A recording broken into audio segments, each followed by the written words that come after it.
A billionaire's young daughter secretly made a help signal at the airport. A soldier noticed and did something unbelievable. The alarm clock didn't even need to go off that morning. Esme was already awake, her wide eyes fixed on her bedroom ceiling.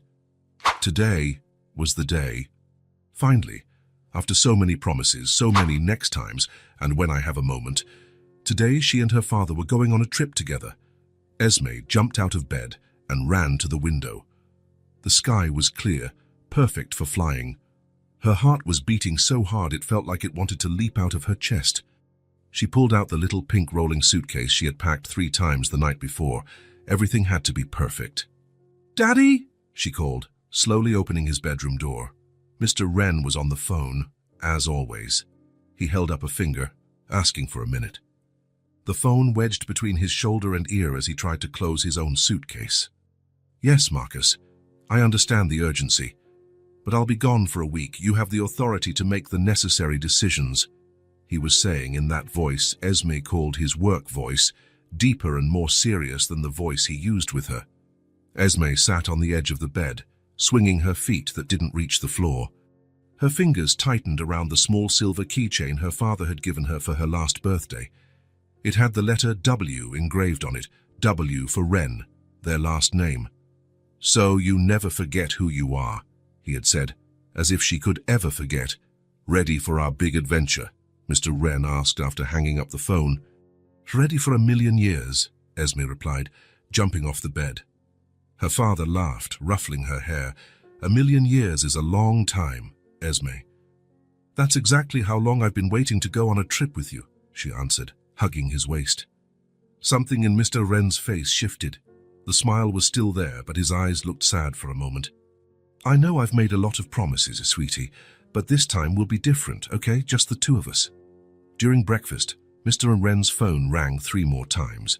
He answered 2 and ignored the 3rd, winking at Esme as he said, "I'm on vacation now." In the car, Esme couldn't stop talking. She told him all about what she wanted to do at the theme park, the roller coasters she might be brave enough to ride, the characters she wanted to meet. "And can we have cotton candy every day, please?"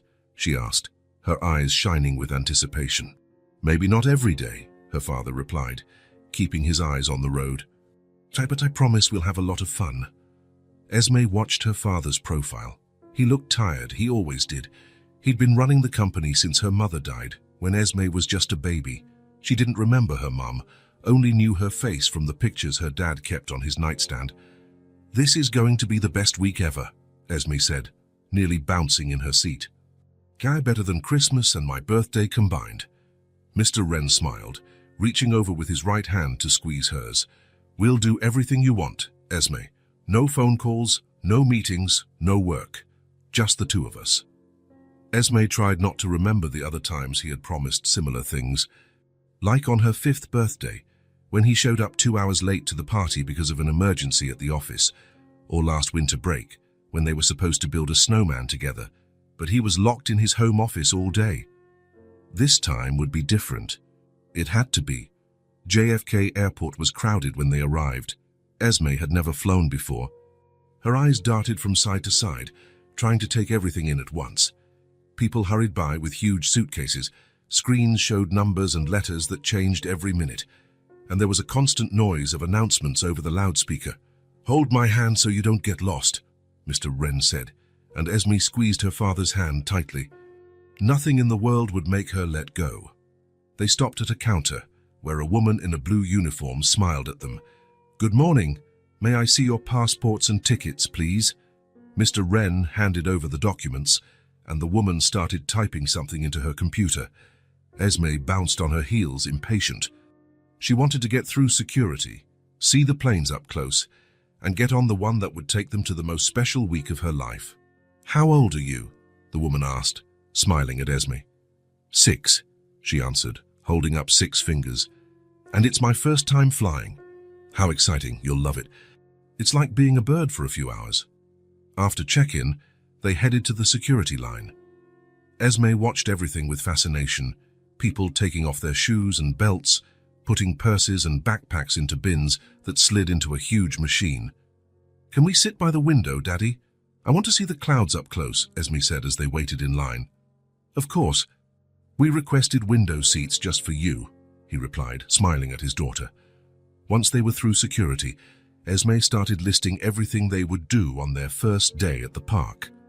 First, we'll go to Mickey's house, then the train that goes all around the park, and then... Oh, can we see the parade too and the fireworks at night? Can we stay up late to see the fireworks? Mr. Wren laughed at the cascade of questions. Yes to all of that. We'll make a perfect plan when we get to the hotel, okay? Day by day. Esme's eyes shone so brightly, they looked like little stars. It's going to be the best trip in the world because we'll be together, she said, squeezing her father's hand. No phone, no work, no emergencies. Just us two, you promised. I promised, and I'll keep it, he said, crouching down to her level. These will be the best 7 days of our lives. They walked to the departure gate and found a place to sit. There was half an hour until boarding began. Esme opened the small backpack she carried as hand luggage and took out a little book. I brought this for us to read on the plane, she explained. My teacher said our ears might hurt when the plane goes up, so I thought reading together might help us forget the pain. Mr. Wren took the book. It was a story about a dragon who was afraid to fly. Our perfect choice, he said, carefully putting the book back in her backpack. That's when 3 men in dark uniforms approached. Esme noticed how they looked directly at her father, as if no one else around them existed. Mr. Thomas Wren, one of them, the tallest, asked. Her father's smile vanished. He stood up, frowning. Yes, that's me. We need to speak with you about an urgent matter, another man said, showing some kind of ID that Esme couldn't see clearly. Her father looked at her, then at the men, then back at her. His face had changed completely. He was no longer vacation dad. He was work dad, serious, worried. So I'll wait here for a minute, he said, letting go of her hand and trying to smile. I'll be right back. But Daddy, are we going to miss the plane? Esme asked, a lump starting to form in her throat. We're not going to miss anything, he assured her, though his tone didn't match his words. It's just a quick chat. Save our seats, okay? Promise you'll be right back, she insisted, fear growing inside her. I promise, sweetie. Just a minute. He lightly ruffled her hair, as he always did when saying goodbye, even for a short time. Then he followed the men to a side door that Esme had never noticed before. The door closed, and he was gone. Esme stood there, hugging herself.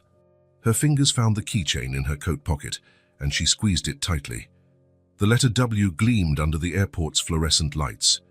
1 minute passed, then 2, 5, 10. People came and went. No one seemed to notice the small girl standing alone near gate 27. And then the loudspeaker announced, "Final boarding call for flight 752 to Orlando." Esme looked at the door where her father had disappeared. It was still closed, no sign of him. She held the keychain tighter, as if that small piece of metal was the only thing that could bring her father back. But he didn't come back. The minutes turned into half an hour. Esme remained standing near gate 27, clutching the keychain with the letter W between her fingers. The plane had already left. She saw it take off through the window, carrying away all the dreams of the perfect week she had planned with her dad. The people around her didn't seem to notice the little girl by herself. They walked by hurriedly, dragging their suitcases, talking on their phones, checking their tickets. An airport is a place where everyone has a destination, everyone except Esme. "Final boarding call for flight 843 to Chicago," a voice announced over the loudspeaker. Esme looked one more time at the door where her father had vanished. It was still closed. No one went in, no one came out. She tried to be brave. She tried to believe that her father would come back any second, that he would explain everything. Maybe they could even catch another flight. But the lump in her throat grew. Fear spread through her body like a chill. "Miss..." An airline employee stopped beside her. "Are you waiting for someone?" "My dad," Esme replied, her voice small. "He told me to wait here." "How long ago?" Esme shrugged. She couldn't say for sure. It felt like an eternity. "Where did he go?" the woman asked. Esme pointed to the side door. The employee frowned. "That door, are you sure?" Esme nodded. The woman looked confused for a moment, then smiled. That smile adults give when they think kids are making up stories. "Let's wait together for a little bit, okay? I'm sure he'll be back soon." But the employee was called on her radio a few minutes later and had to leave. She promised to come back, but she didn't. Esme sat in an empty chair, her legs dangling, not reaching the floor. She felt invisible. Worse than that, she felt forgotten. That's when she remembered what Mrs. Bennet, her nanny, had taught her. Mrs. Bennet was a grey-haired lady who stayed with Esme when her father had to work late, which was almost every day. One of those nights, after watching a show on TV, Mrs. Bennet taught Esme a special signal. "It's a silent call for help," she had explained. "If you're ever in danger and you can't speak, make this sign. Someone who knows what it means will understand and help." The signal was simple. First, show your palm, then tuck your thumb across it, and finally close your other fingers over the thumb. Esme and Mrs. Bennet practiced it several times until she could do the movement perfectly. "It's like a secret between people who want to help," the nanny said, "a code that good people know." Now, sitting alone in the airport, Esme decided to try it. Maybe a good person was nearby. She raised her right hand, showed her palm, tucked her thumb, and closed her fingers over it. She repeated the motion several times, looking around. No one seemed to notice. People rushed past, some glanced at her for a second, but then looked away, assuming she was waiting for someone or that it wasn't their problem. Esme kept making the signal. Once, twice, 10 times. Tears started to well up in her eyes, but she held them back. Her father always said she was a strong girl. She didn't want to disappoint him. On a bench across the way, Caleb Mason watched the airport's hustle and bustle without really seeing it. His eyes were there, but his mind was wandering to distant places. The mountains of Afghanistan, the deserts of Iraq, the military hospital where he spent 3 months recovering. Places that had changed him, places that never completely left him. He wore a simple jacket that hid the scars on his left arm and a worn-out cap with his unit's insignia. At 32, Caleb looked older, not because of his facial features, but because of the weight in his eyes. He had come to the airport to pick up a friend, another veteran who was coming to visit. The flight was delayed, so he was just waiting, letting his thoughts drift as he watched the people. That's when he noticed the girl, small, brown hair in a messy ponytail, sitting alone with a backpack at her feet. Caleb watched her for a few minutes, expecting an adult to show up for her. No one came. Then he saw the signal. He recognized it immediately. Everyone in his unit had been trained to identify distress signals, including this one, which had become common on social media in recent years. Caleb felt a tightness in his chest. It was the same tightness he felt when something was wrong on patrol. The same instinct that had once saved his life and the lives of his comrades. He hesitated. It wasn't his business. Someone would surely help her. A security guard, an airport employee. But no one seemed to notice, and the girl kept making the signal with less and less hope on her face. Caleb stood up. His legs moved almost of their own accord, crossing the corridor to where the girl was. "Hey there, little one. Are you okay?" he asked, keeping a respectful distance and speaking in a low voice so as not to scare her. Esme looked up. She saw a tall man with a worn-out cap. He wasn't smiling like the other adults who had spoken to her. He looked concerned, genuinely. "You saw my signal," she said, not as a question, but as a statement. Caleb nodded slowly. "I did. Someone taught you well. Are you lost?" Esme looked toward the side door once more. "My dad went in there with some men. He said he'd be back in a minute, but it's been a long time." Caleb followed her gaze. He knew that door. It was one of the entrances to the airport's administrative area, where the security offices were also located. "How long ago did he go in?" Esme shrugged again. "Our plane already left," she said, pointing to gate 27. Caleb checked the information board. Flight 752 to Orlando had departed almost an hour ago.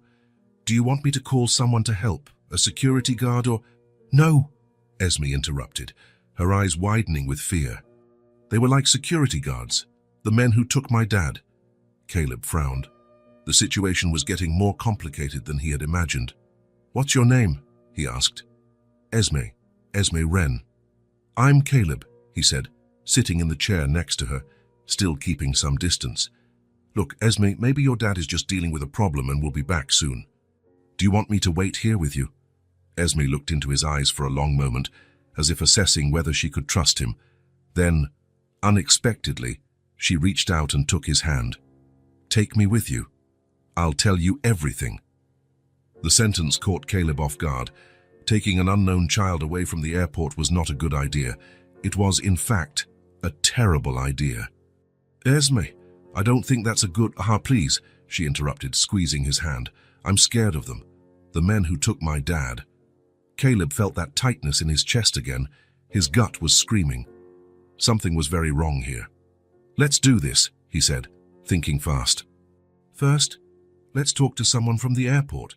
Explain the situation and— No, Esme insisted, pulling his hand. Nobody believes me. They think I'm making up stories. Caleb took a deep breath. The girl seemed genuinely terrified, and his training had taught him to trust his instincts. His phone buzzed. It was a text from the friend he was there to pick up. Flight delayed another 2 hours. I'll let you know when I'm close. Caleb made a decision. He would help the girl find her father, but through official channels, it was the right thing to do. Let's go talk to airport security, he said. I'll stay with you the whole time, I promise. But as they stood up, Esme froze, her face turned pale. What's wrong? Caleb asked. That man, she whispered, looking at a spot behind Caleb. He turned discreetly. A man in a dark suit was scanning the terminal, seemingly looking for someone. He had the same kind of uniform Esme had described. Is he one of them? Caleb asked quietly. Esme nodded, clutching her backpack to her chest. In that moment, Caleb made a second decision. One he knew could get him into trouble, but that his gut told him was the right one. Come with me, he said, taking Esme's hand. Dad, we're getting out of here, and then we'll figure out what happened to your dad. They walked quickly toward the exit, Caleb making sure to stay between Esme and the man in the suit. When they got to the parking garage, he led her to his car, an older grey sedan. I promise we'll find your dad, he said, helping her into the back seat and fastening her seatbelt. But first I need to get you somewhere safe. During the drive, Esme was silent, hugging her backpack. Caleb checked the rearview mirror every few seconds, making sure they weren't being followed. Can you tell me what happened from the beginning? He asked, trying to keep his voice calm. Esme took a deep breath before she began. My dad and I were going to Orlando. We were going to Disney World. He promised this time would be different, that there would be no work, just the two of us. Her voice faltered a bit, but she continued. We were waiting to board when 3 men came. They showed my dad something. I think it was a kind of wallet. They said they needed to talk to him. He told me to wait, said he'd be back in a minute. And these men, what were they wearing? Caleb asked. Dark suits, all the same. They looked important. Did your dad seem to know them? Esme shook her head. He looked worried. I've never seen him with that look on his face before. Caleb thought for a moment. Could they be federal agents?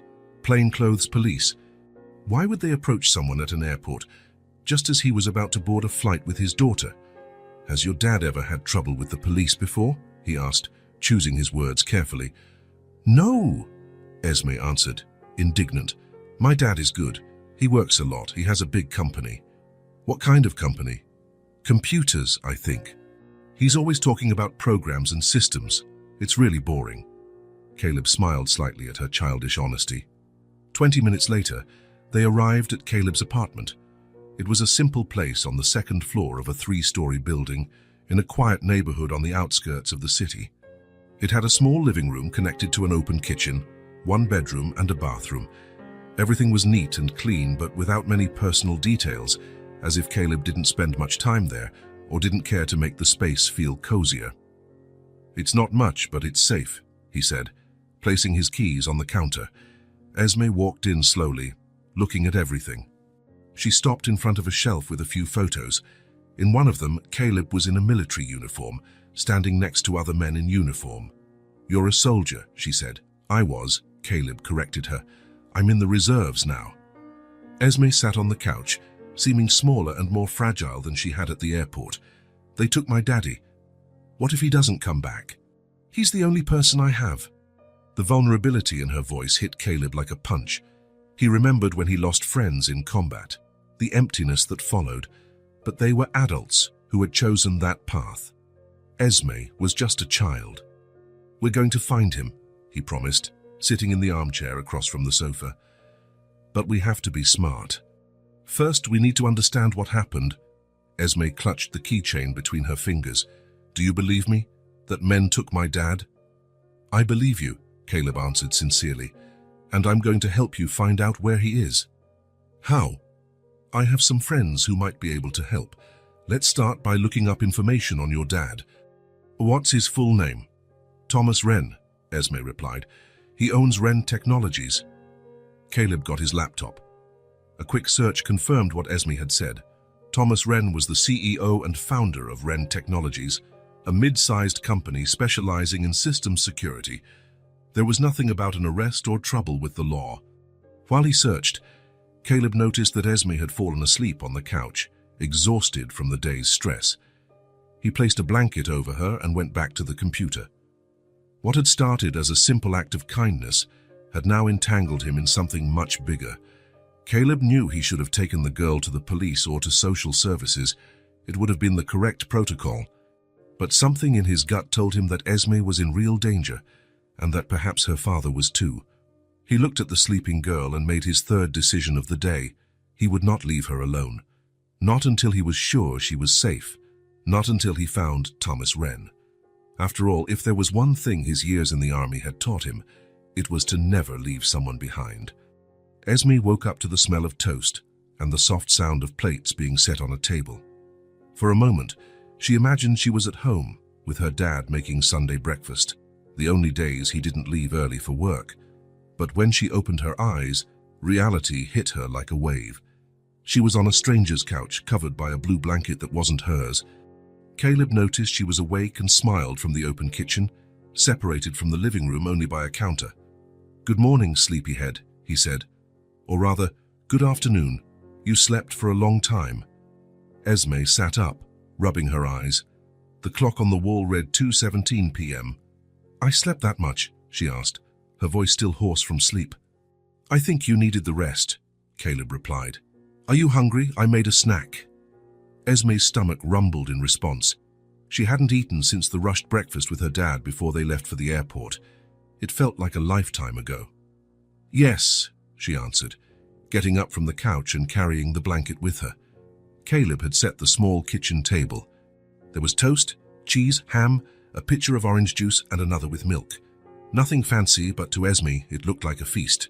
"I didn't know what you like, so I made a little of everything," he explained, pulling out a chair for her. Esme climbed into the chair, still wrapped in the blanket, and looked at the food with hungry eyes. She took a piece of toast and put some cheese on it. "Can I have jam too?" she asked, pointing to the closed jar. "Of course," Caleb said, pushing the jar toward her. "It's strawberry." "My favorite," Esme exclaimed, the first genuine smile since they met lighting up her face for a brief moment. Caleb watched as she ate. The girl alternated between big bites and looking around, curiously examining his simple kitchen. Her eyes often stopped on a small framed picture on the wall next to the refrigerator, a photo of Caleb with a group of other soldiers, all smiling, arms around each other's shoulders. "Were those your friends?" Esme asked, pointing to the photo. Caleb looked at the image, and something in his eyes changed like a cloud passing over the sun. "Yes," he answered simply. "Do you still see them?" Caleb poured her a glass of juice before answering. "Some of them. Others, I don't see anymore." Esme seemed to understand that there was something sad in those words.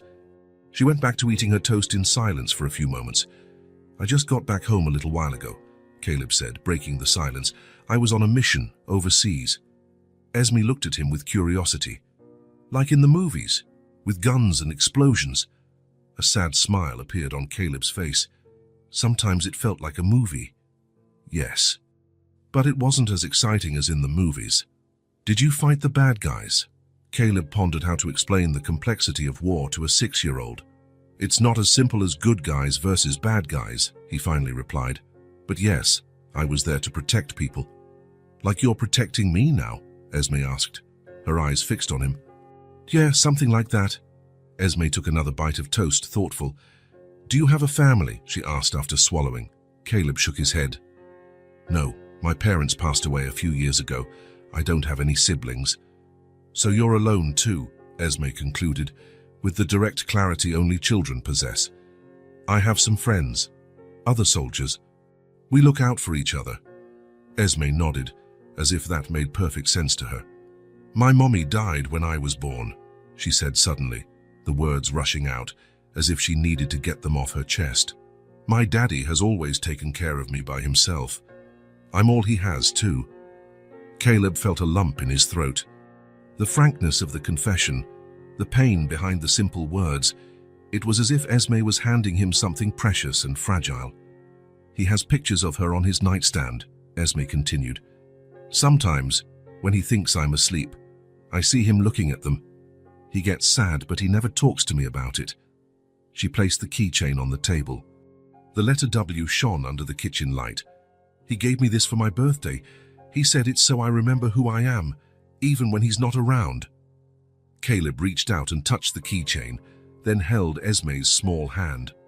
You're not alone, he said, his voice firm despite the emotion.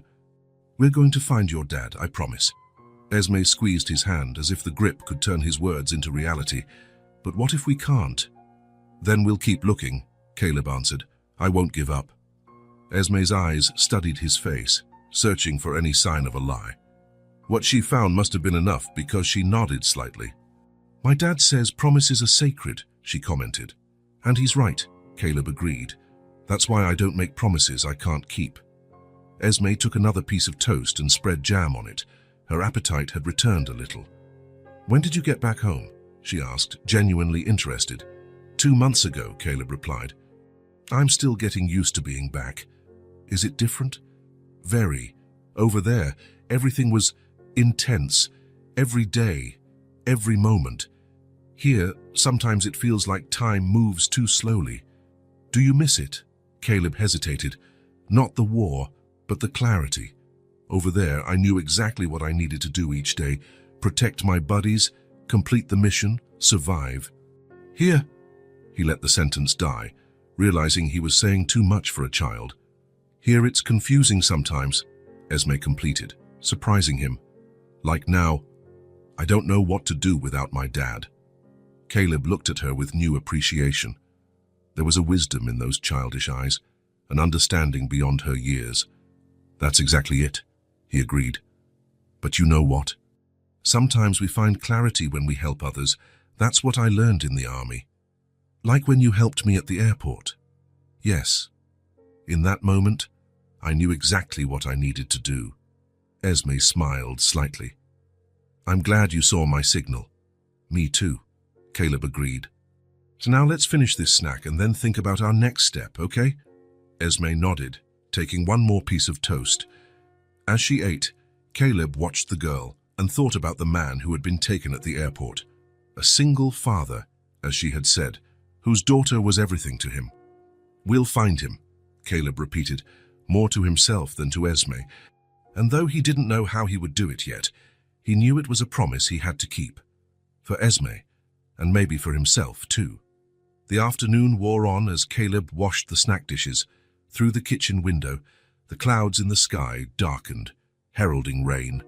Esme was sitting on the couch, flipping through an old magazine she found on the coffee table. She paused on every page with colorful pictures, as if trying to distract herself from her worry. Caleb dried his hands on a dish towel and looked at the clock.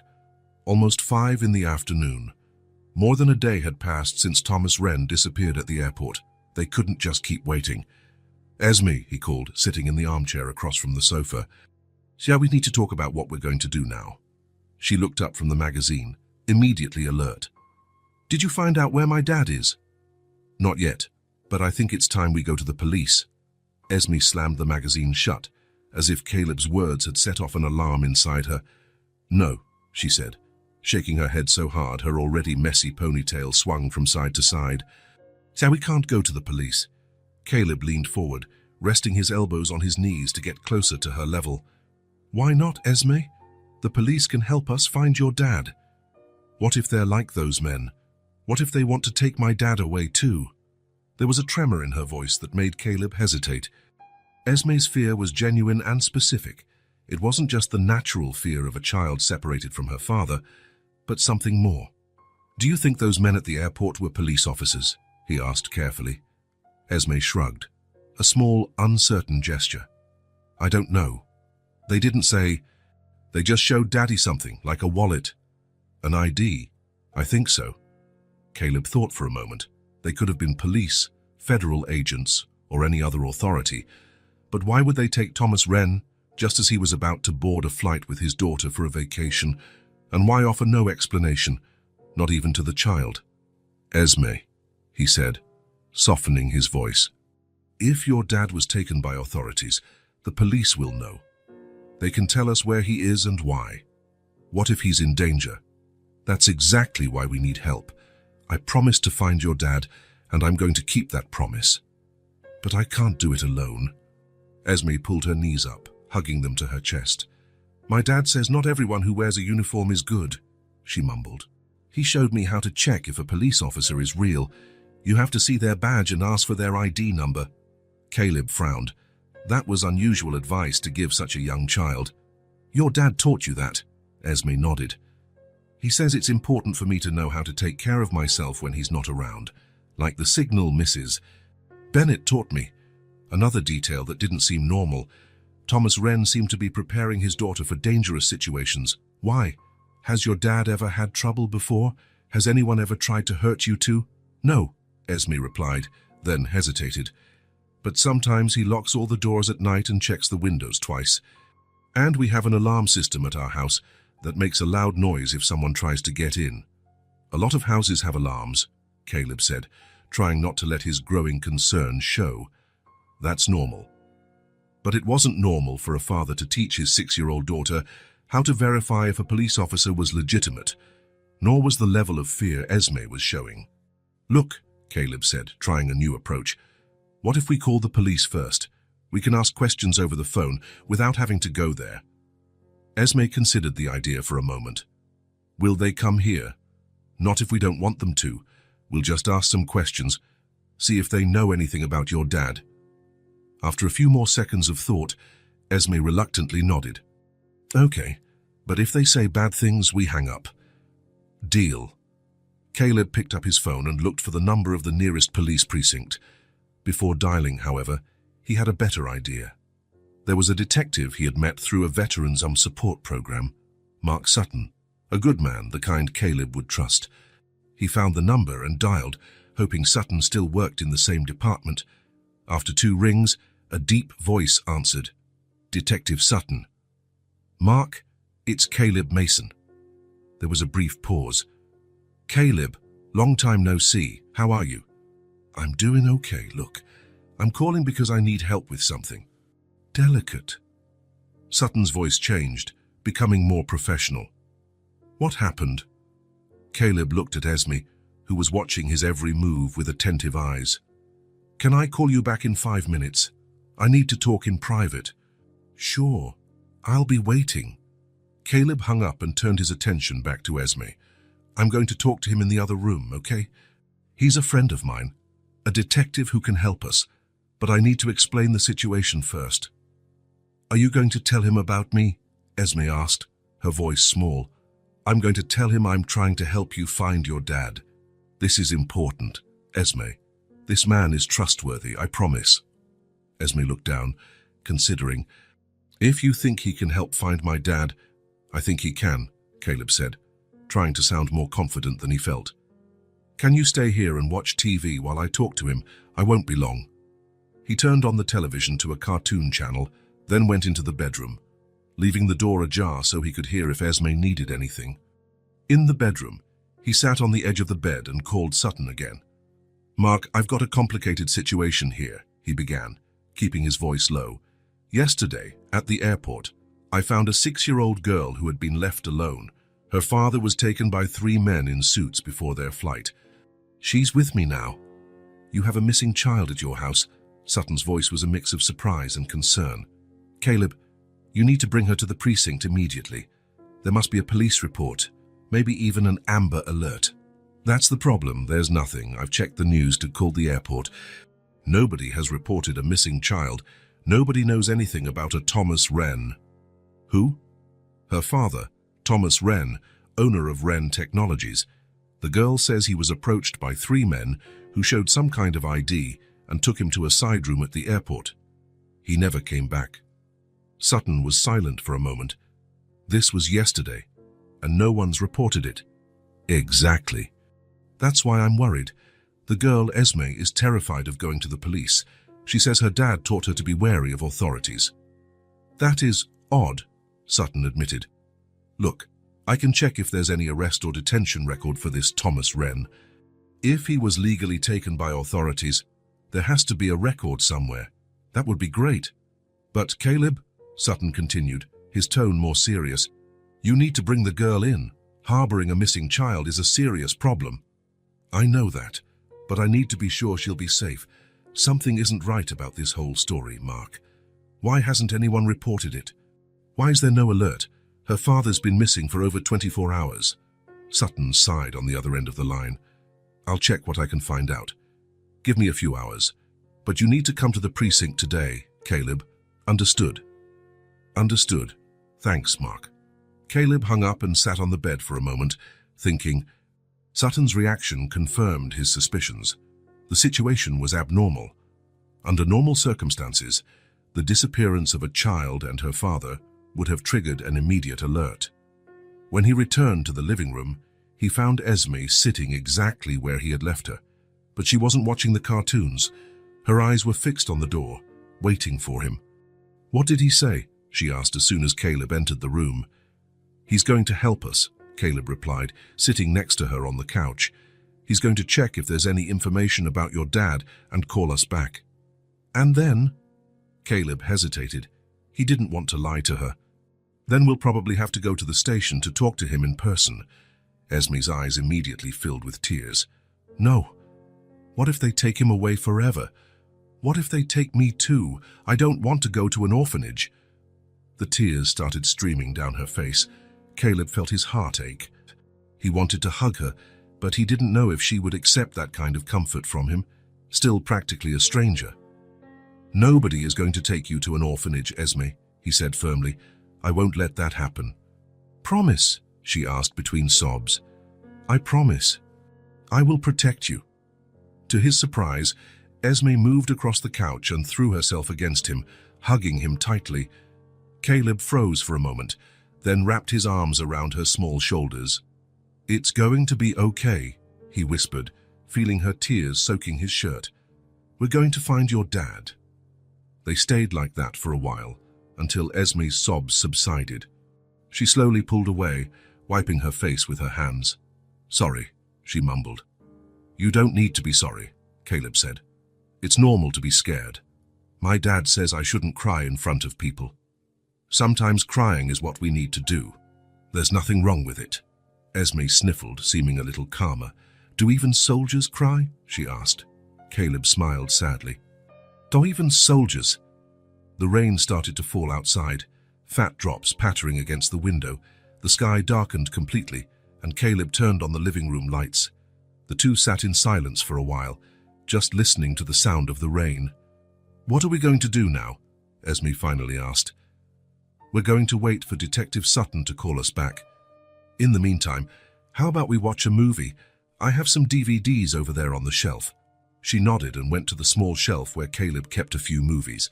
There wasn't much, mostly action films and some comedies, but among them, Esme found an animated movie about a little fish who gets lost and then finds his father again. Caleb didn't remember buying that DVD, but he was glad it was there. They watched the movie together, Esme curled up in the blanket in the corner of the couch and Caleb on the other end, giving her space. As the story unfolded on the screen, Caleb realized it might not have been the best choice. It was about separation, loss, and the fear of never seeing a loved one again. But Esme seemed engrossed, her attentive eyes following the little fish's every move on his journey. An hour passed. The phone didn't ring. Caleb started to get restless. Sutton had said he would call in a few hours, but the wait felt endless. Every minute that passed was another minute Thomas Wren was missing, another minute of anguish for Esme. When the movie reached a particularly sad scene, Caleb noticed Esme take the keychain out of her pocket and squeeze it tightly in her fingers. The letter W glinted in the light from the television. "He said he would stay with me," she mumbled, so quietly Caleb almost didn't hear. "I just wish he liked staying with me." The words, spoken with such sadness by such a small voice, hit Caleb like a physical blow. He knew that feeling of being left behind, of not being important enough for someone to stay. He remembered his last mission, the promises he had made to his comrades. "I'll cover you. I'll be there in 5. We're all coming home." Promises he couldn't keep, faces he would never see again except in his nightmares. "I'm sure your dad loves staying with you," he said, trying to push the memories away. "Sometimes adults have problems they need to solve." "He always has problems to solve," Esme replied, still looking at the keychain. "He always has meetings, calls, work trips. I thought this time would be different. He promised." Caleb didn't know what to say. He didn't know Thomas Wren, didn't know what kind of father he was, but he knew the pain in Esme's eyes. It was real and too deep for such a young child. People sometimes can't keep their promises, even when they really want to, he said finally. Not because they don't care, but because we don't always control what happens. Like how you couldn't save your friends. The question caught him off guard. Esme had seen the picture on the wall, had noticed how he looked at it. Children see more than adults imagine. "Yeah," he answered honestly, "like how I couldn't save all of them."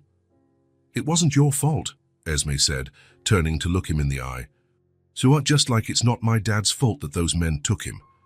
There was a wisdom in that sentence, an understanding that went beyond her age. Caleb felt a lump in his throat. "You're right," he managed to say. "It's not his fault." "Then why does it still hurt so much?" Caleb had no answer for that. Instead of words, he reached his hand across the couch.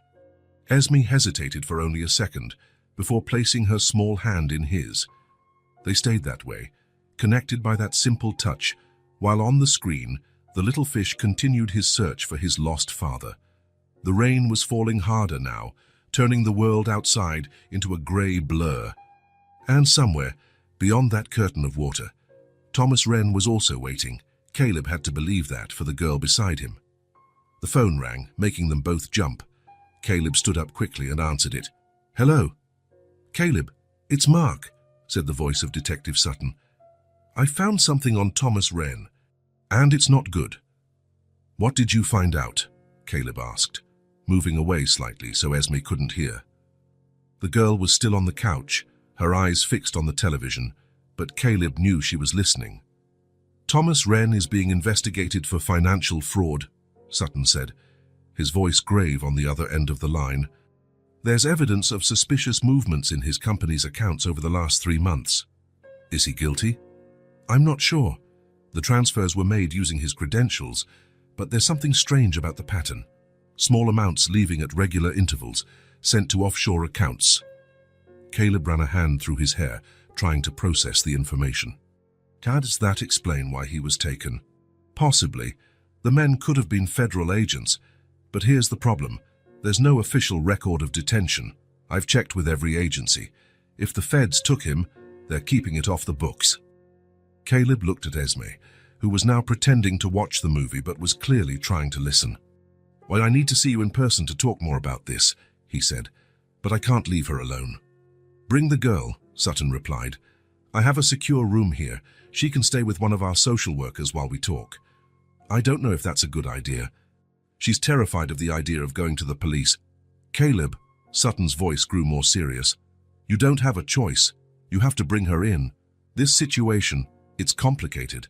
And the longer you stay with her without notifying the authorities, the worse it gets for you." Caleb knew he was right. As much as he wanted to protect Esme, he couldn't keep hiding her. "We'll be there in an hour," he said finally. "I'll be waiting." When he hung up, Esme was already looking directly at him, the movie completely forgotten. "We have to go to the police, don't we?" she asked, her voice small. Caleb nodded. sitting down beside her on the couch. "Yes, Esme? We have to. Detective Sutton found out some things about your dad that might help us find him. Bad things." He hesitated.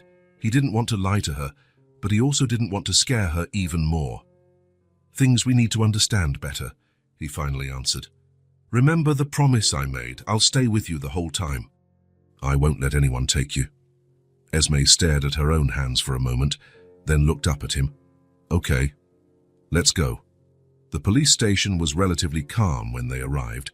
Sutton was waiting for them at the entrance and led them down a side corridor, avoiding the main area filled with uniformed officers, a kindness Caleb appreciated, knowing Esme's fear.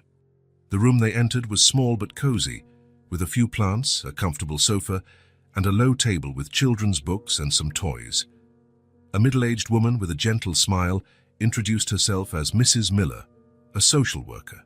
"Hello, Esme," she said, crouching down to the girl's level. "How about we stay here and draw while your friend Caleb talks with Detective Sutton?"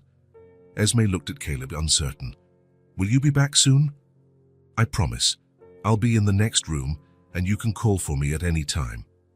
After a few more reassurances, Esme agreed to stay with Mrs. Miller. Caleb and Sutton went into a conference room where several documents were spread across the table. "Wren Technologies is a digital security firm," Sutton explained, pointing to a report. "They develop protection systems for large corporations, some government agencies too. Thomas Wren founded it 12 years ago. And the money. It started about 3 months ago. Small transfers went between $5,000 and $15,000 each, always to different offshore accounts. In total, almost $1 million has been moved. And they think it was Thomas." Sutton hesitated, flipping through more documents. "The transfers were authorized with his credentials, but there are inconsistencies. On at least 2 occasions, records show he was in video conferences with clients at the exact moment the transfers were made. So someone could be using his access," Caleb concluded. "That's what it looks like. And there's more. We found recent emails where Thomas was requesting a discreet audit of the system. It seems he suspected something was wrong and was investigating internally." Caleb absorbed the information, the pieces starting to fit together. So he might have been taken because he was about to find out who was stealing from the company. "It's a possibility," Sutton agreed. "We're investigating everyone who had access to the company's financial system. The main suspect right now is Patrick Wren, Thomas's brother and the company's vice president." "His brother?" Caleb frowned. Esme mentioned an uncle, but she didn't seem very close to him. According to employees, the brothers had a tense relationship. Patrick always wanted more control in the company, but Thomas had the final say on all major decisions. Sutton pushed a photograph across the table, a man a few years younger than Thomas Wren, with similar features but a harder expression. "Patrick has a history of gambling, debts, and he took a suspicious trip to the Bahamas 3 weeks ago, right after one of the largest transfers. Have you talked to him yet?" "Not yet. He's on a business trip. According to his secretary, we're monitoring him." Caleb glanced at the door, thinking of Esme in the next room. "And what about her? What happens now?" Sutton's expression softened slightly. "Officially, she should go to a temporary shelter while we look for other relatives. But if I'm right, and someone tried to silence Thomas Wren, Esme could be in danger too, especially if she saw something at the airport that could identify who's responsible." A heavy silence fell between them. Caleb felt a shiver run down his spine at the thought of someone wanting to harm Esme. "She stays with me," he said, with a firmness that surprised even himself. "I can protect her." "It's not that simple, Caleb. There are procedures." "Mark, you know my training. I can keep her safer than any shelter. And she trusts me." Sutton studied his friend's face for a long moment. "I'll have to pull some strings to make this work," he said finally. "But I agree, it might be the best option for now, at least until we find Thomas or confirm Patrick's involvement." When they returned to the room where Esme was, they found her concentrating on a drawing. Upon seeing Caleb, her face immediately lit up. "Look what I made," she exclaimed, holding up the drawing. 3 stick figures, a small one with long hair, a tall one with what looked like a cap, and another male figure separated from the first two. "It's us," she explained. "Me, you, and my dad when we find him." Caleb felt a lump in his throat. In just a few days, he had become part of this little girl's vision of a family. "It's beautiful," he managed to say. "We can put it on the fridge when we get home." "We're going back to your house?" Esme asked, hope evident in her voice. "Yes," Caleb replied, exchanging a look with Sutton. "You're going to stay with me while we look for your dad." On the way back, Esme was visibly more relaxed. The visit to the police station hadn't been the nightmare she had imagined, and the news that she would continue to stay with Caleb seemed to have calmed her. "Caleb," she called out as they were almost at the apartment, "do you think my dad is okay?" He looked at her in the rearview mirror. Her large, trusting eyes awaited an honest answer. "Your dad seems like a very smart and strong man," he replied. "He'll do anything to get back to you." "How do you know?" "Because that's what I would do if I had a daughter like you." The words came out naturally, and only afterward did he realize what he had said. But he didn't regret it. Somehow, in just a few days, this small, brave girl had become important to him in a way he couldn't explain. When they got to the apartment, Esme ran to the refrigerator with her drawing and a magnet. Caleb watched as she carefully positioned the paper, smoothing it out with her small hands. "There," she said, satisfied. "Now it looks more like a real home." And strangely, Caleb realized she was right. The empty, functional apartment where he just slept and ate had started to transform into something more, something that felt like a home. His phone vibrated with a text from Sutton. "We've located Patrick Wren. He's on his way back to the city. We'll question him tomorrow. Stay alert." Caleb looked at Esme, now humming as she opened the fridge for some juice. The first clues pointed to a family betrayal, a financial scheme, a possible kidnapping. And in the middle of it all, a 6-year-old girl who just wanted her dad back. The morning was sunny as Caleb made breakfast. Esme sat at the table, drawing in a notepad Caleb had bought for her the day before. The last 4 days had created a routine between them. Breakfast, drawing, a quick walk around the block, always vigilant, lunch, a movie or a game, and regular phone calls from Detective Sutton with updates on the investigation. "Pancakes are ready," Caleb announced in placing a plate in front of Esme. He had drawn a smiley face with chocolate syrup. Something he discovered made her smile every morning. "Thank you," she said, setting her pencil aside. "Look what I drew." Caleb leaned over to see the drawing. A large house with a garden in front, 3 stick figures standing at the door. "It's beautiful," he commented. "Is that your house?" "It's the house we could have," Esme replied. "Me, you and Daddy when he comes back." Caleb felt that familiar tightness in his chest. Esme had a way of saying things that hit him right where it hurt. "That would be a very nice house," he managed to reply. The phone rang, interrupting the moment. It was Sutton. "We've got news," the detective said without preamble. "Patrick Wren is in town. One of our agents saw him entering the Wren Technologies office an hour ago. Are you going to question him?" "We're getting the team ready, but he already knows we're investigating. His secretary said he got a call warning him about the police visit." "Damn," Caleb muttered, turning so Esme wouldn't hear him. "He could run. We're watching him. If he tries to leave town, we'll get him. In the meantime, stay alert. If he's involved in his brother's disappearance, he might come after Esme," Caleb finished, lowering his voice even more. "Got it. We'll be on guard." When he hung up, Esme was watching him with curious eyes. "Was that the detective?" she asked. "Yes. They're working hard to find your dad." "You look worried." Caleb smiled, trying to hide it. It was amazing how Esme could read his emotions. "Just thinking about what we need to do today. How about we finish breakfast and then play that card game I taught you yesterday?" Esme nodded, but her look said she wasn't completely convinced. The morning passed quietly. They played cards, watched a cartoon, and Caleb tried to keep the atmosphere light, despite the tension he felt. With every noise in the building's hallway, he instinctively placed himself between the door and Esme. It was almost noon when the doorbell rang. Caleb froze. He wasn't expecting visitors, and Sutton always called before showing up. "Stay here," he told Esme, his voice shifting to a more serious tone. She nodded, her eyes wide. In just a few days, she had learned to recognize when Caleb was in protection mode. Caleb approached the door silently. Through the peephole, he saw a man in an expensive suit with a neat haircut and the confident posture of someone used to giving orders. Patrick Wren. The face was similar to the photos Sutton had shown, and it also had some features that resembled Thomas. The same eye shape, the defined jawline. But there was something cold in his expression, something calculating. "Who is it?" Caleb asked, even though he already knew the answer. "Patrick Wren," the man replied, his voice smooth and controlled. "I'm looking for my niece, Esme. I was informed that she is here." Caleb's stomach sank. How had Patrick found out where Esme was? Who had told him? "I don't know what you're talking about," he replied, buying time as he thought quickly. Patrick smiled, a smile that didn't reach his eyes. "Please, Mr. Mason, don't make things difficult.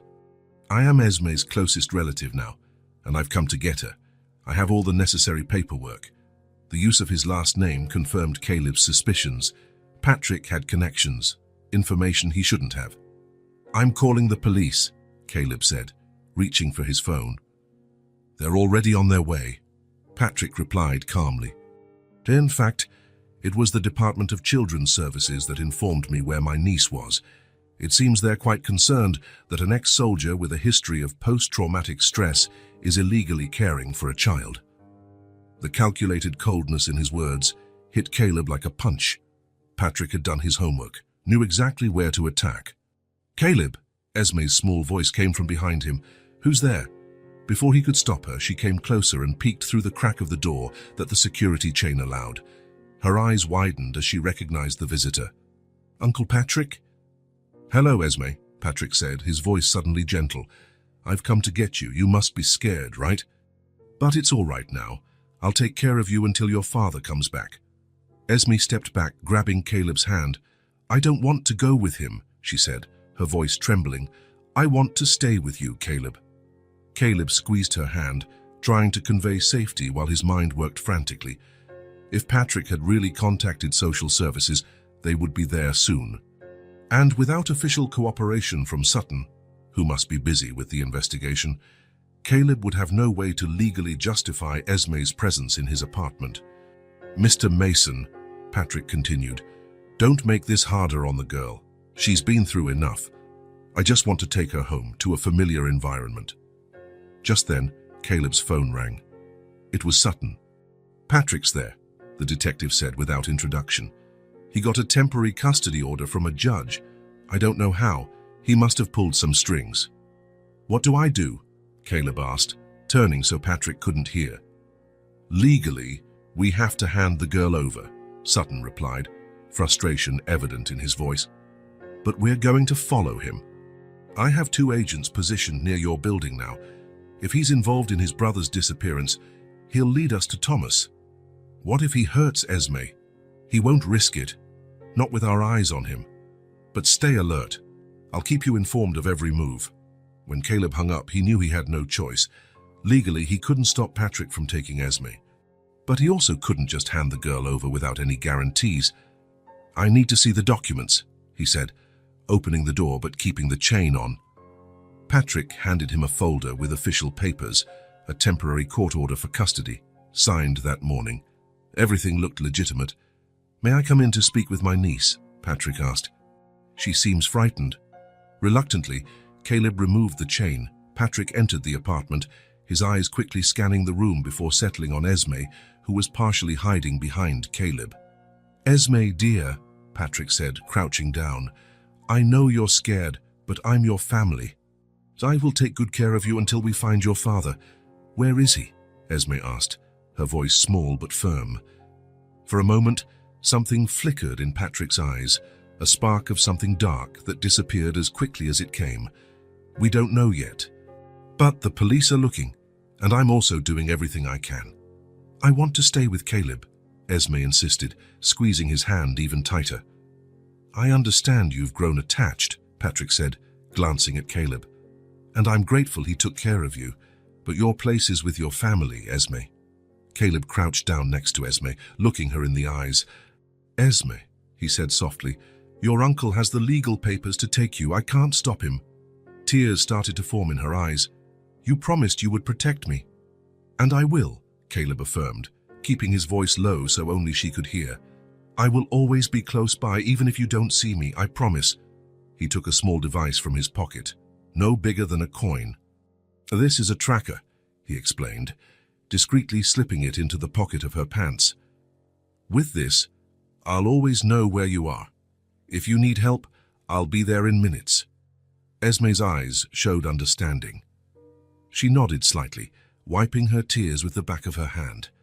"Esme, we need to go," Patrick said, holding out his hand. "And I've already set up your room at my house. I even have some gifts for you."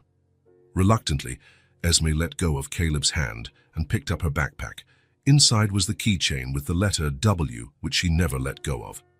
"Can I say goodbye to Caleb?" she asked. Patrick hesitated, then nodded. Esme ran and hugged Caleb tightly.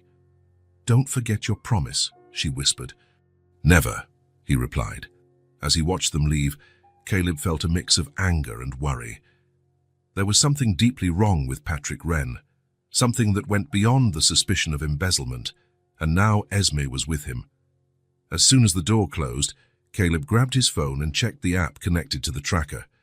The small dot representing Esme was already moving, going down in the elevator. He quickly sent a message to Sutton. "They've left. I'm following." The reply came almost instantly. "We have 2 cars in position. Maintain a safe distance." Caleb grabbed his jacket, checked that his phone was charged, and left the apartment. In the parking lot, he saw Patrick's luxury car, a black BMW, pulling out. He got into his own vehicle and began to follow, keeping a safe distance. The drive took about 40 minutes, leading them out of the city toward a secluded residential area with large, spacious houses. Patrick finally stopped in front of a modern mansion, all glass and concrete, surrounded by a high wall. Caleb parked 2 blocks away, at a spot with a view of the property's entrance. He saw Patrick and Esme get out of the car and go into the house. The girl looked reluctant, dragging her feet as her uncle guided her inside with a hand on her shoulder. His phone vibrated. A message from Sutton. "We're in position. 2 agents in the house to the right, 2 others monitoring the back. Await instructions." The afternoon passed slowly. Caleb remained vigilant, watching the house, constantly checking the app that showed Esme's location. The dot remained inside the mansion, occasionally moving between rooms. As the sun began to set, Caleb decided to get closer. Using his military experience, he skirted the property walls, finding a spot where the vegetation offered enough cover to approach without being seen. He reached one of the side windows of the house, large glass panels that offered a clear view of the luxurious living room. Patrick was on the phone, pacing back and forth, gesturing with irritation. There was no sign of Esme. Caleb checked the app. The dot showed she was in a room on the upper floor. Circling the house, he found a tree near a second-story window. It was risky, but he needed to make sure Esme was okay. Carefully, he climbed the tree. From the highest branch, he could partially see into what looked like a child's room decorated in shades of blue and grey, clearly not prepared for a girl, contradicting what Patrick had said about setting up a room for her. Esme was sitting on the edge of a bed, still in the same clothes, her backpack held tightly to her chest. Her eyes were red, as if she had been crying. Just then, Patrick entered the room. Caleb adjusted his position on the branch, trying to stay hidden while keeping a view of what was happening inside. "Are you done crying?" Patrick asked, his voice completely different from the one he had used at Caleb's apartment, coldly, impatient. Esme didn't answer, just hugged her backpack tighter.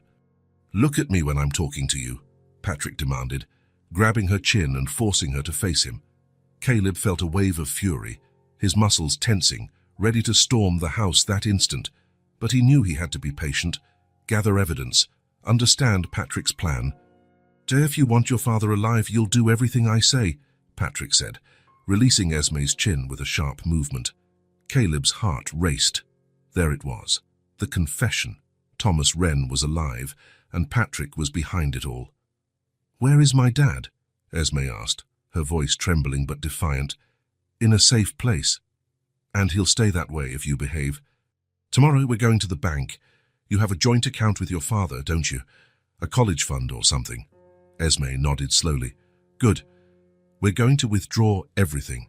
Your father has already signed the authorization, Patrick said, showing a paper that Caleb couldn't see clearly from his position. After that, maybe if you're a good girl, I'll let you see your father one last time before our trip.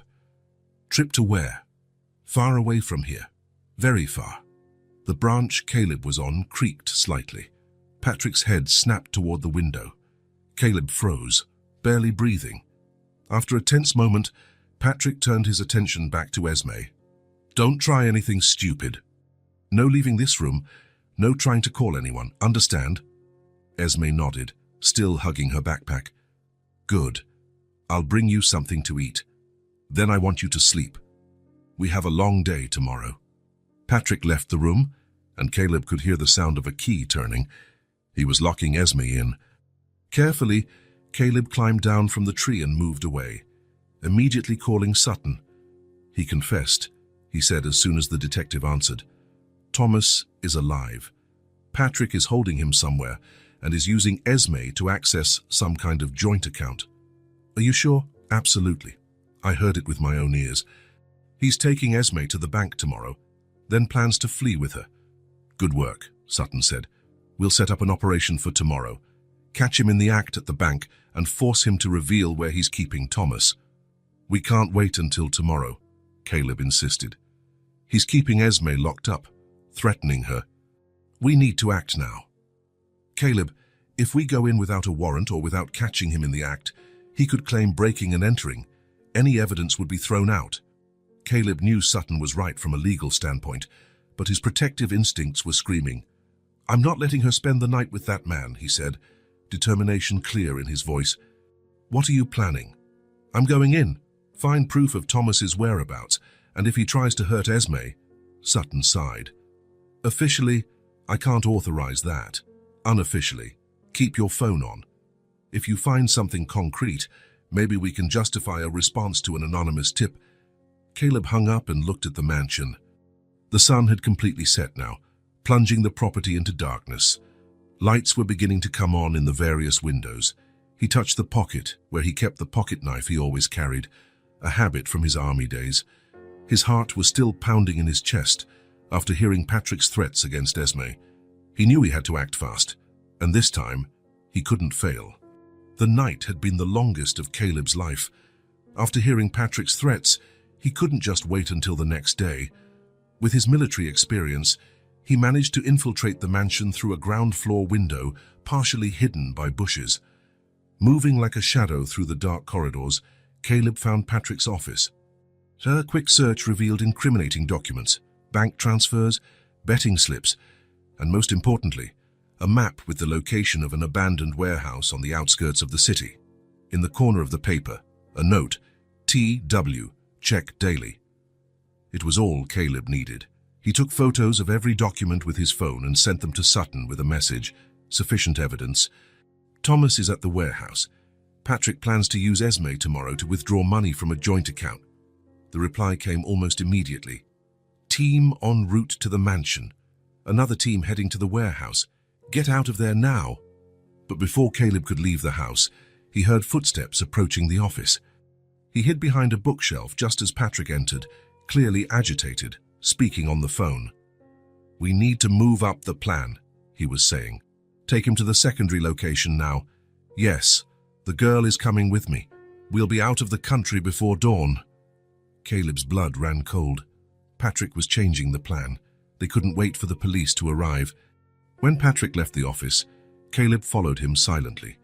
He saw him go up the stairs and open the door to the room where Esme was. The girl was awake, sitting on the bed, as if she knew something was about to happen. Get up, Patrick ordered. Change of plans, we're leaving now. Where to? Esme asked, her voice small but defiant. House, don't ask questions, Patrick replied, grabbing her backpack. We're going to get your father and then catch a plane. That's when Caleb decided to act. He couldn't let Patrick take Esme. Let the girl go, he said, entering the room.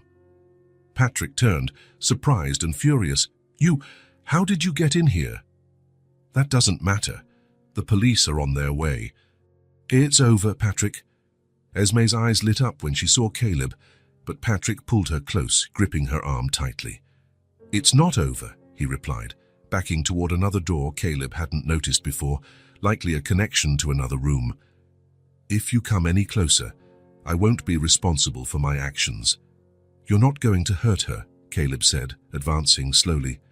She's your niece. She's your family. Family? Patrick laughed bitterly. Thomas never saw me as family. He was always the genius, the favorite, the perfect CEO, while I was just the younger brother who needed to be controlled. Caleb, Esme called, her eyes full of fear. It's going to be okay, Esme, Caleb assured her, not taking his eyes off Patrick. Your uncle is about to realize he has nowhere to go. The sound of sirens began to be heard in the distance.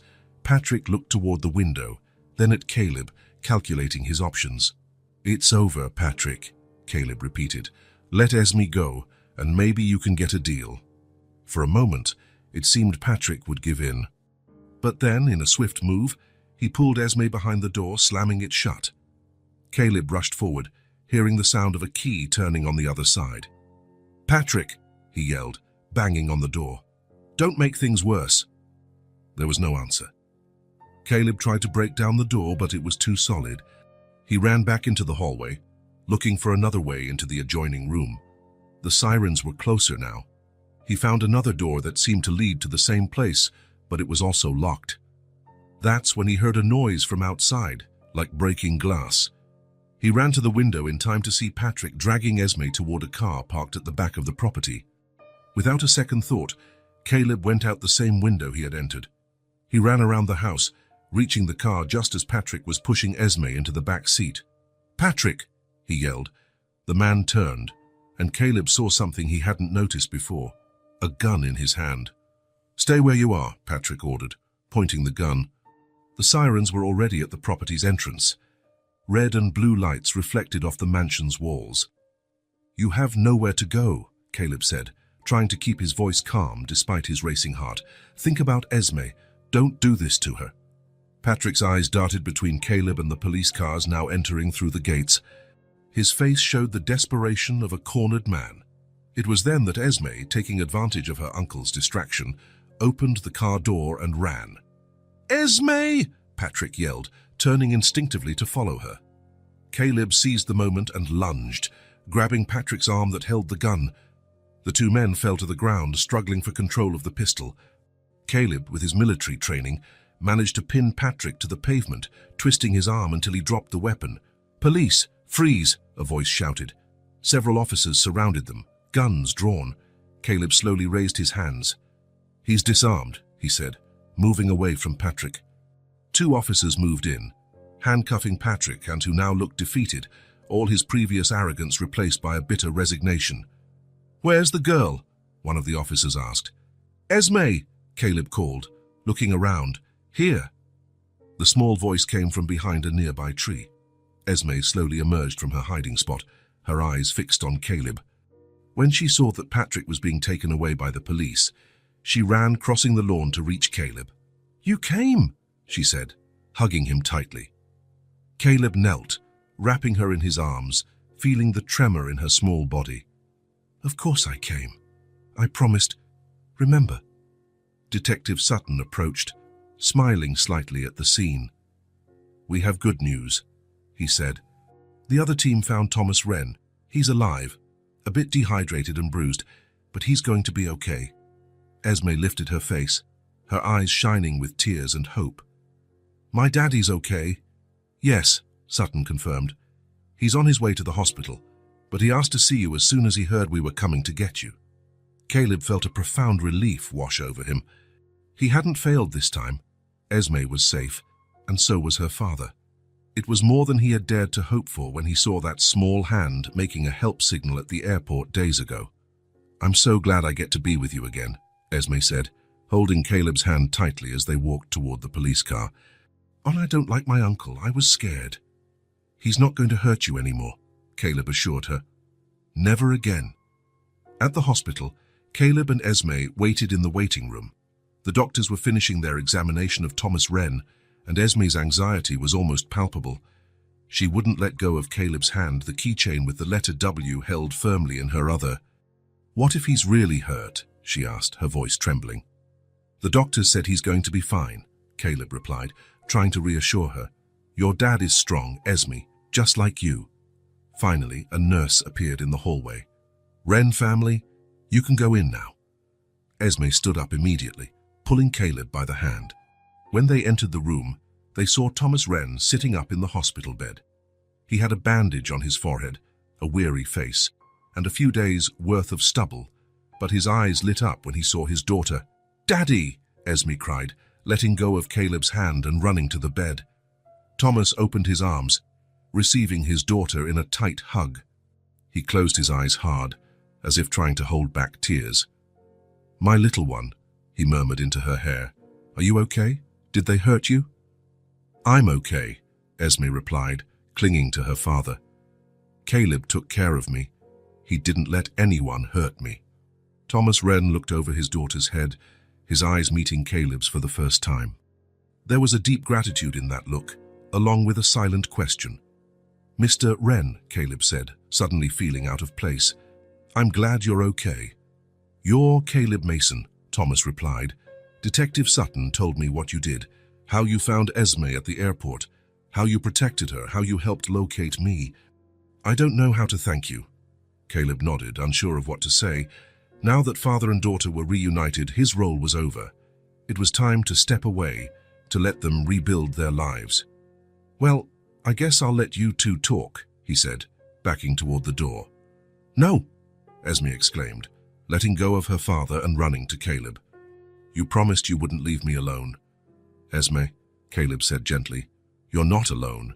Your dad is here now." "But you're my friend too," she insisted, holding his hand. "You promised." Thomas Wren watched the interaction with interest. "Please, Mr. Mason," he said, "stay a little longer. I'd like to know exactly what happened while I was detained." Reluctantly, Caleb agreed. He sat in a chair near the bed and told the whole story.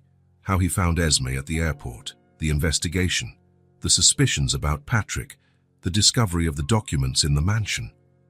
"Patrick always had money problems," Thomas commented after hearing everything. "But I never imagined he would go this far." Just then, Detective Sutton entered the room.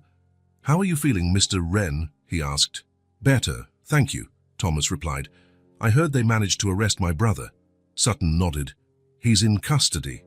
The charges are serious: kidnapping, extortion, fraud, attempted kidnapping of a minor. He won't be getting out anytime soon." "Can I see him?"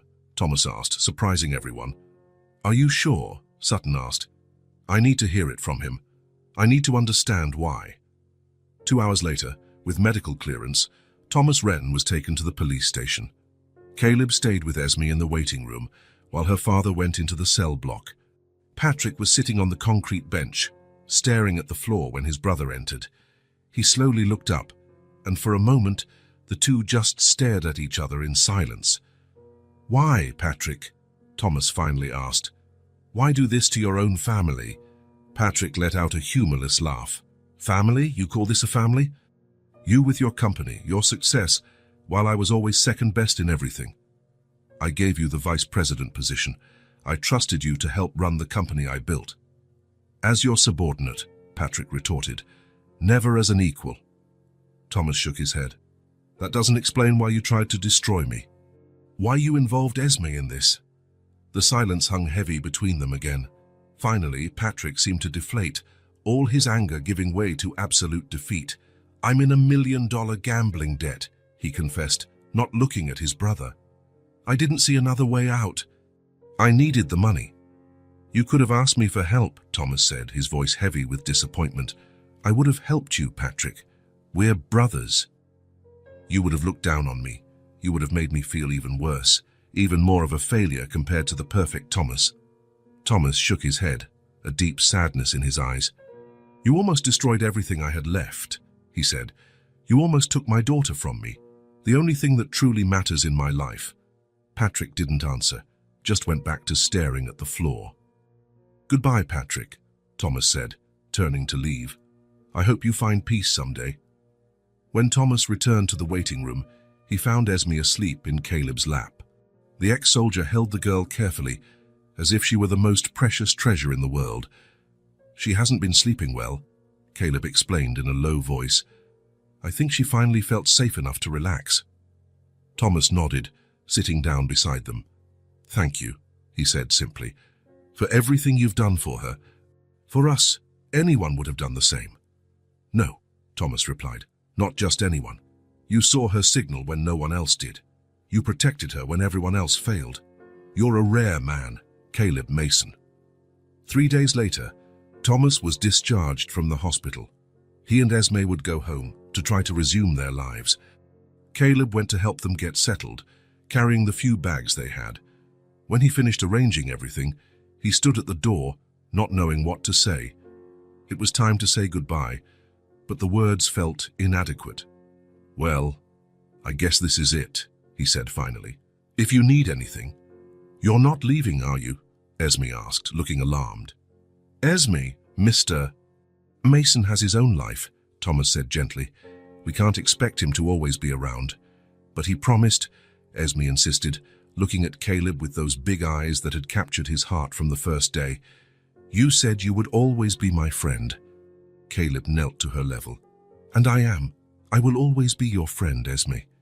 That doesn't change just because you're home with your dad now." "Then why are you saying goodbye?" Caleb looked at Thomas, unsure how to respond. "Actually," Thomas said, "I was hoping you could have dinner with us tonight, and maybe tomorrow too. And the day after. The truth is, Caleb, you've become important to Esme, and to me by extension. I would very much like for you to be a part of our lives, if you'd like."